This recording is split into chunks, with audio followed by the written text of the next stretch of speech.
વાહ રે વાહ વોર્ડ નંબર 11 પ્રાઇવેટ ગ્રાઉન્ડમાં પ્રાઇવેટ કાર્યક્રમ માટે તો જેસીબીનો ઉપયોગ થાય તો સોસાયટીમાં ગંદકીનો નિકાલ થશે કે નહીં? અમરેલી શહેરના ચક્કરગઢ રોડ પર આવેલ ગજાનંદ સોસાયટી સામે ગંદકીના ગંજ જોવા મળ્યા. સોસાયટીની આસપાસ ગંદકીઓ તથા સ્થાનિક રહીશોમાં પણ રોષ ફેલાયો. નગરપાલિકા દ્વારા સોસાયટી આસપાસના ગંદકી દૂર ક્યારે કરવામાં આવશે તેવા સવાલો ઉઠ્યા. થોડા દિવસ પહેલા માણેકપરામાં પ્રાઇવેટ ગ્રાઉન્ડમાં પાલિકાના જેસીબી સેવા બતાવવા પહોંચ્યું હતું, તો અહીં રહીશોની મુશ્કેલીઓ ગંદકી દૂર કરવાની સમસ્યાનો ઉકેલ કરશે ખરા? ગજાનંદ સોસાયટી આસપાસના ગંદકી તથા રોગચાળાની ભીતિ. સ્થાનિકોએ વારંવાર રજૂઆત કરાય છતાં પણ કોઈ સાંભળતું નથી. ચોમાસામાં પાણી ભરાય છે, ગંદકીથી મચ્છરજન્ય રોગો ફેલાય છે. શું નગરપાલિકાએ પ્રાઇવેટ પ્રોગ્રામ માટે સેવા અર્થે જેસીબી જતું હોય તો અહીં જનતાની સમસ્યા પ્રાયોરિટી નથી?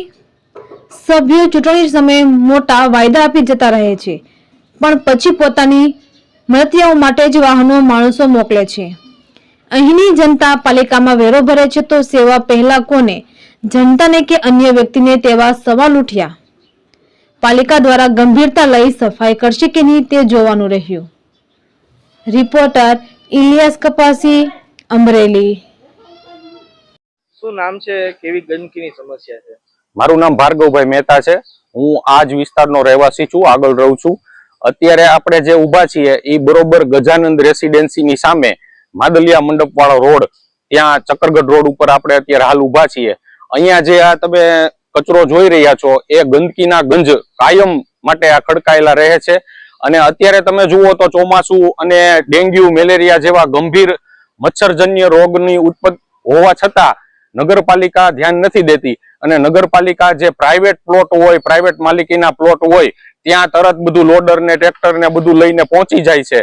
તો અહીંયા આવી જગ્યાએ જે ધ્યાન દેવું જરૂરી છે અને લોકોની પરેશાની દૂર કરવાની જરૂર છે. આનો કાયમી ધોરણે એક ઉકેલ લાવવો જરૂરી છે. અહીંયા આ વિસ્તારના લોકો ત્રાહિમામ પોકારી ગયા છે. આ ગજાનંદ રેસિડેન્સીનું જો આપણે એડ્રેસ આપવું હોય તો ઉકરડાની સામે ગજાનંદ રેસિડેન્સી અમરેલી એવું પણ એડ્રેસ આપી શકીએ એવું મને લાગે છે. આજે દરેક લોકોએ સમજવાની જરૂર છે અને નગરપાલિકાએ ખાસ આ બાબતે વિચારી અને એનો કાયમી ધોરણે ઉકેલ લાવવો જરૂરી છે એવી મારી માંગણી છે.